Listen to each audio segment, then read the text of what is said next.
Selamat datang, good day, and good morning, ladies and gentlemen. Welcome to the International Physical Education and Sports Colloquium for year 2023 via virtual platform.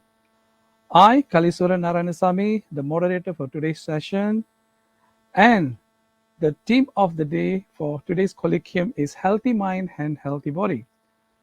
The goal of this colloquium is to provide best practices as well as case showcase among physical educationists, sports researchers, and health-related personnel, both at national and international level. Apparently, I am glad to witness that this webinar platform has brought us together via online across Malaysia and to other countries as well.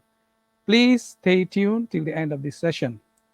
Now, let me briefly highlight the Colloquium introductions. This colloquium is a platform for intellectual discourse, for exchange of ideas, where we are aimed to skim over the domains of physical education, sports, and health from various perspectives. It is indeed a great opportunity to engage in meaningful discussion with our distinguished panel, who will be sharing his insights and expertise on matters related to the theme that I had mentioned earlier.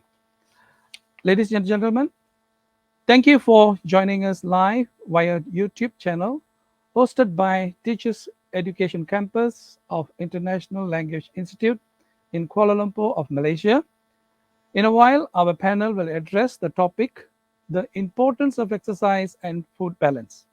I truly hope that this colloquium shall provide venues for researchers all over the world to discuss, share, and exchange views with our honorable panel on content related to physical education, sports, and health. Allow me to introduce our panel today, ladies and gentlemen. Now, our invited speaker of today's session is none other than Prof. Dr. Zabidi Hussin. Welcome, Professor Dr. Zabidi Hussin. Prof. Dr. Zabidi Hussin, who is the President and Vice Chancellor of University Cyberjaya of Malaysia. Prof. Dr. Zabidi Hussin is currently the second Vice President of Physical Education Association of Malaysia. He dons the Fellowship of the Royal College of Pediatrics and Child Health in United Kingdom and has worked extensively across Asian countries and Malaysia in both academic and clinical practices, specializing in pediatric field.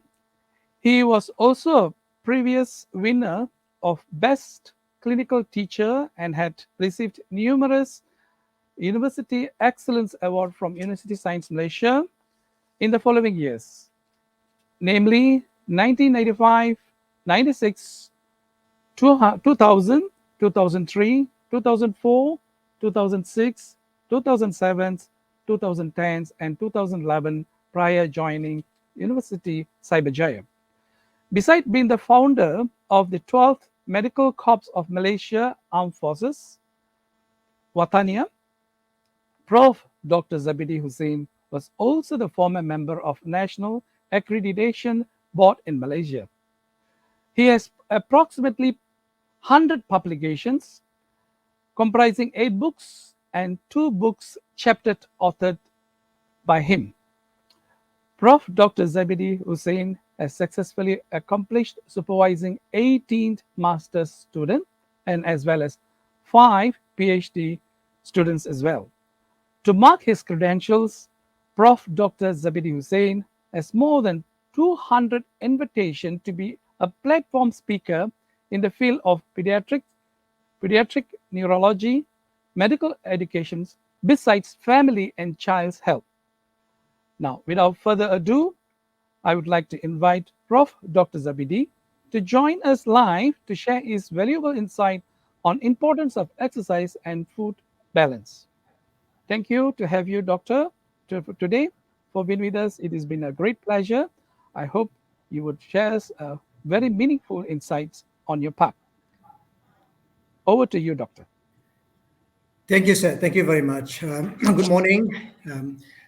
Assalamualaikum, ladies and gentlemen. I'm afraid I will not be able to come physically to this event, but basically this event is a virtual event anyway, isn't it? Yeah. My health reason stopped me from going physically. What I'm going to do is to relate to the importance of exercise and how is it related to food balance and nutrition. And I'm also going to explore the scientific evidences on the benefits of exercise and its relationship to food. Uh, do you think I can show the slides?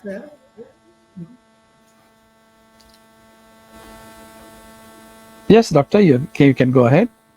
Yeah. I think the slides are with Dr. Murphy. Anyway, I think it's a no-brainer to say that Malaysia has the highest incidence of diabetes in the world. Basically, almost more than 2 million people in Malaysia have a risk of the three factors, which is basically diabetes, hypertension, and high cholesterol. So this is a no-brainer. And about 3.4 million people in Malaysia will have all these issues, and this will bring this will really make a challenge to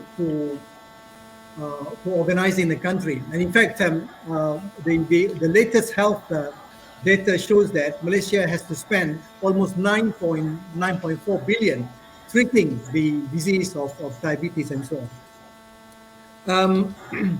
And this is a non-communicable disease.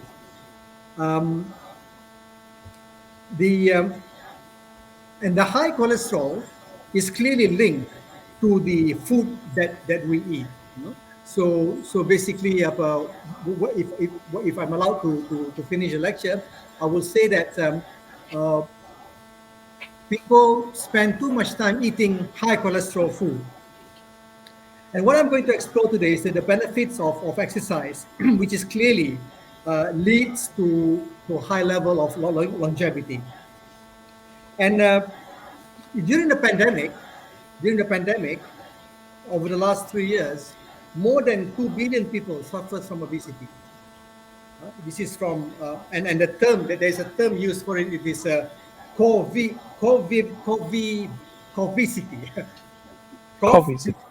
Covicity, yeah. So COVID and obesity. So there is a term used for this, and this is not only happening in Malaysia, but studies of people in the US and so on really confirm that the covicity is the word to use, and almost 1.3 million kids in the USA suffer from obesity during the pandemic. And I must say that exercise is also linked to longevity. Exercise is also linked to longevity. There is a new concept now. Can we go to the next slide? There's a new concept now that successful aging or age is not just a number. Yeah, age is not just a number, but successful aging is the way to go. Next slide, please. Yeah. So there is a study by this Vincent Grumor and Matthew Geda. It's published in Mauritius, Mauritius in Elsevier. Mauritius. Yeah. And which was what I said was the concept of successful aging, as I told you before. And what is important in this successful aging is that you need to have a well-balanced diet. You need to have a regular exercise, not only exercise when necessary, and you need to have a good exercise with a good mental health. And all these qualities will ensure that your longevity is maintained. Next slide, please. Yeah, and we did I looked at some meta-analysis on various sources, and the quality and the quantity of cholesterol the quality and the quantity of has been proven, of exercise has been proven to reduce the risk of death, to reduce the risk of cancer, reduce the risk of osteoporosis, which is the bone bone disease, and lengthen your age. And if we dwell further into the four issues mentioned above, through this meta-analysis, we can say that the exercise reduced the risk of dying by 30%. This is very, very significant. The exercise reduces the risk of dying by 30%, regardless of the other non-communicable diseases like heart issues and so on. Okay, and also exercise has been proven to increase your age by almost 1 to 2 years. So really, there is no issue about doing exercise. And if there was one person in Finland, there was one person in Finland whose age exceeded by almost 4 to 6 years compared to others. Yeah. So this is mainly due to exercise. Next slide, please. Yeah. So in a study way back in 2010, done by this Japanese Nakanojo, and looking at the benefits of physical exercise activity in the elderly. I'm elderly. I'm considering myself an elderly now. Looking at the benefits of the physical activities on the elderly, and it is mentioned here that if the elderly does more than 8,000 steps a day, 8,000 steps a day, that will increase his physical health. And if the elderly does more than 4,000 steps a day, that will improve his mental health. I do 10,000 steps a day, 3 times a week. So I hope it will increase not only my physical health, but also my mental health. So next slide, please. So what really happens during this exercise? When you exercise, the brain blood flow make no changes. Because imagine if your brain blood flow changes during exercise, that will lead to disaster. Yeah, because if the brain if you exercise and the brain has a sudden surge of blood, and that will cause bleeding and so on. So to the brain, there is no improvement. There is no blood flow changes. But the blood changes happens to the heart, which is 3 times, happens to the muscles, which is 10 times, happens to the skin, which is 4 times.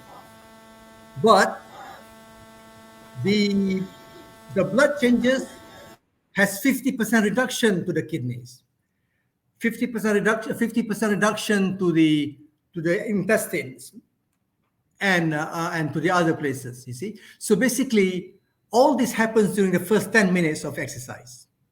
So a lot of changes going to the muscles and to the skin, but reduction to the kidney and to the intestines. And usually this happens in the first 10 minutes. So basically, it is clear that the exercise has a great changes to maintain your muscle strength and so on. Next slide, please. The American College of Sports and American Heart Association gave this suggestion. When you have a minimum exercise of 30 minutes in a moderate way, 5 times a week, through brisk walking and through cycling, through hiking, and through to the elderly, through, say, cutting the grass, for example. That is a form of exercise. And 20 minutes, the other alternative is 20 minutes exercise, intense exercise, 3 times a week, through jogging and climbing the hill, and cycling more than 10 miles an hour. I don't do this, but I do the former. I do the 30-minute minimum exercise. it will help you to maintain your health. Next, please. And American College of Sports Medicine and American Heart Association also suggested that if you do exercise more than 2 times a week through weightlifting and so on, push-ups and so on, and flexibility, 2 days in a week for 10 minutes, through stretching, through yoga and so on, that will dramatically reduce your risk of mortality, yeah, and the risk of heart disease and of cancer. So clearly, next slide. Clearly, exercise adds value to the years. Exercise will add your longevity. Exercise will maintain your quality of life, and reduce the risk of the following diseases. Yeah? It reduces the risk of, for exercise of women, reduces the risk of breast cancer, prostate cancer, intestine cancer, and it adds to the immunity of the body. Yeah. So next slide. Yeah. So this is what Malaysia is like now. We have in the National Health and Mobility Survey 2019, Malaysia is the highest, has the highest obesity in Asia compared to Singapore. The data in Malaysia shows 45.3%, which is highest compared to the others in Asia. And not only obesity happens in adulthood, but obesity also happens in children. Okay, so basically the challenge is to how best to make the adults and children familiar with the issues of obesity. Next, please. Okay, so you can see there, the lean body weight is about less than 25, and the fat accumulation is probably more than 30. Yeah. Next, please. Okay, so what is happening here is that we can see this from the internal organs. You can see the healthy organ, the heart, in the center there, and you can see the non-healthy organs, which leads to diabetes. You can see the intestines fully covered with fat. You can see the heart fully covered with fat, and this is not right. We really need to maintain this, but through a healthy way. Next, please. Yeah, and this is not possible to do, which is you only have to take 1,500 kilocalories for children and elderly, breakfast, lunch, and dinner. And for those who are active, women and men, you have to take 2,500 kilocalories, morning, tea, afternoon lunch, tea again, and at night time. Now, I don't think this is possible to do. Can we move to the next slide? Because this happens, we take 1,500 calories even during breakfast. We take 1,500 calories during lunch, for example. So doing this will add to the obesity. Doing this will not lead to healthy living.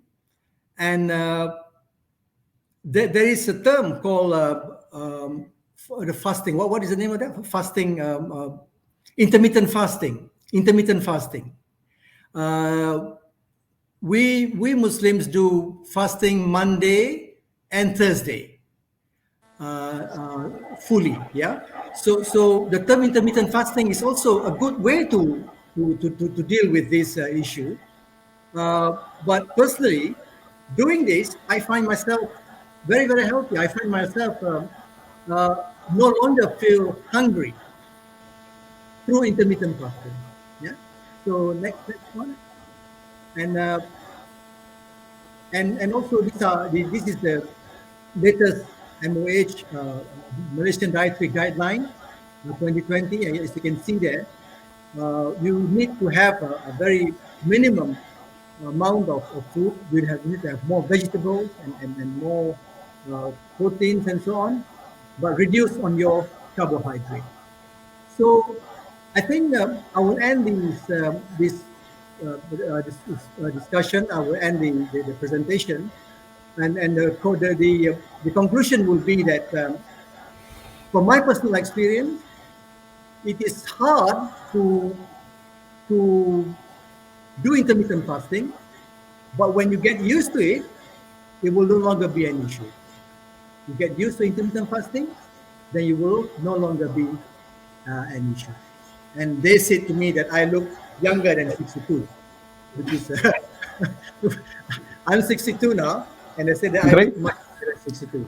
So I think I will end in that way. Thank you very much, sir. Thank you. Thank you, Thank you, Professor Dr. Hussin, Zabidi Hussin, for your thoughtful engagement throughout this topic in this colloquium. Sorry, it's been a great pleasure and privilege to be part of this enlightening discussion. As a recap for keynote points, I'm really surprised that there are new term called COVID obese. Yeah, Which COVID-obesity. Okay. And it is also been a key point takeaway, like importance of exercise related to food scientifically is proven. Thank you for that. And it's an alarming number, is about diabetes patient close to 2 million in Malaysia, and is expected to escalate to 3.4 million in the future. And it's going to be very high costing for the Malaysian government, especially the Ministry of Education, Yeah. especially to educate our public in this in this area. And it has been very glad that you did highlight on balanced diet, exercise, quality of exercise, and as well as mental health. All these are closely related. And finally, I would say that physiologically, if there is an exercise regime to be employed by any individual, physiological gain is there, especially to the skin, muscle toning, and also the heart. And surprisingly, I just came to know that the brain seems to be in the stable condition while there is a kind of any physical exertion to be executed. Thank you for that, Prof. Anyway, Professor Dr.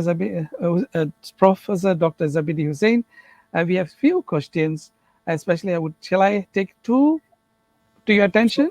Sure. Is it okay? Yeah, yeah. All right. Would you able to explain the potential risk of excessive exercise and how that could be avoided while someone is very eager to pursue a healthy lifestyle? Yes, yes. It happens to me previously. I overdid my exercise, and suddenly, I felt chest pain. Ah, I see. Ah, and that's the reason I'm now on sick leave. I see. What Yeah. could be your ideal? What could be your advice on this Yeah. aspect of? So it is age dependent, you see. It is age dependent. Young people, yeah, go on. Do vigorous exercise, no worries. But as you reach the age of 50, 55, 60, be careful on your exercise, because the heart, there will be plaques in the heart, you see. There will be a fat in the blood vessels. Yeah, you didn't realize it. Myself, I had an angiogram the other day, and I was told that there is a 30% fat in my blood vessel, Blood cell vessels. which is normal at my age, you see. But if you do vigorous exercise, there is a possibility that the plaques will break up, and you will end up with a heart attack. Heart attack. So basically, it's age dependent. Age dependent. Careful of all your exercise. Yeah, yeah. Thank you, Prof. Doctor. Okay, can we move on to the second question? That would be Sure. the last, of course. Okay, most of us are busy, engaged with our career, and more often now we are traveling after the COVID. It has been very common for us to travel and so on, and very busy, engaged in our career path. For to this age, I mean this group especially, what could be your ideal tips on healthy diet and exercise routine while they are traveling or while they are in out to work or on the traveling mode and so on? Yeah, that's a good question. I don't have a formula to this, but I like the formula given by Prophet Muhammad.